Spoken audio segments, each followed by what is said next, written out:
Evelyne Lacqui est l'invitée de ce journal. Bonsoir. Bonsoir. Vous êtes la présidente de la Maison de l'Europe en Auvergne. Cette maison a ouvert aujourd'hui même ses nouveaux locaux, place de la Bourse à Clermont. Est-ce que c'est le début d'une nouvelle vie ?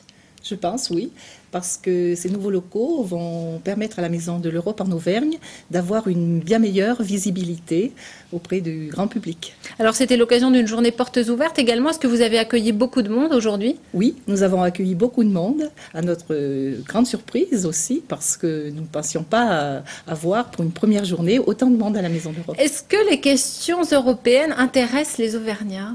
Je pense que oui, mais je pense aussi que, comme la plupart des citoyens, on est en manque d'informations sur l'Europe, sur ce que fait l'Europe au quotidien pour les gens, pour les jeunes.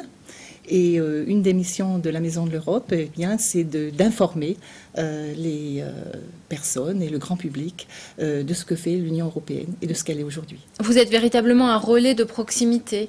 Voilà, on se définit de cette manière-là. Nous sommes, toutes les maisons de l'Europe en France sont des relais de proximité entre l'Europe et le citoyen. Comment est-ce que vous informez? Comment est-ce que vous êtes en contact avec ce citoyen? Justement, il peut venir chez vous, mais vous allez aussi à lui. Oui, alors nous organisons, pour aller vers le citoyen, donc nous organisons régulièrement des conférences, des expositions.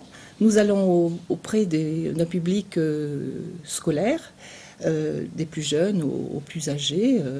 En milieu scolaire, ça se passe comment? Ce sont les établissements qui font appel à vous? Oui, jusqu'à maintenant, ce sont des établissements qui nous ont demandé des interventions et nous apportons des outils qu'ils n'ont pas. Par exemple, si je prends le cas des écoles primaires, nous avons beaucoup de jeux.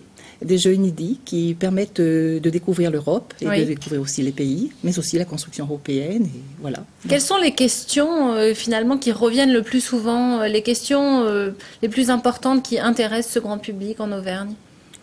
Je pense que les questions qui ce sont des questions qui les intéressent dans leur quotidien. Oui. L'Europe, elle fait quoi pour moi? Oui. Voilà. Sur les fonds européens, par exemple? Les fonds européens, oui aussi, mais là aussi, il y a un manque d'informations. Ils ne savent pas forcément s'ils peuvent en bénéficier, qui en bénéficie, comment ils sont distribués. Voilà. Vous prenez part à un certain nombre de manifestations chaque année. Quels sont les temps forts dans l'année pour vous? Alors les temps forts, bien, ça commence par la Journée de l'Europe, comme celle d'aujourd'hui. Oui. Donc chaque année, le 9 mai, pour toutes les maisons de l'Europe, c'est un grand temps fort. Et puis nous organisons des séjours d'études.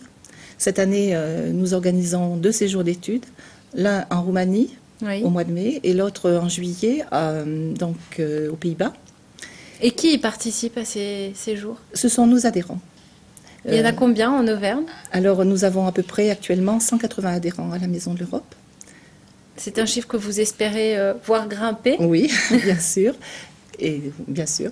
Merci Evelyne Lacqui d'avoir accepté notre invitation. Merci beaucoup.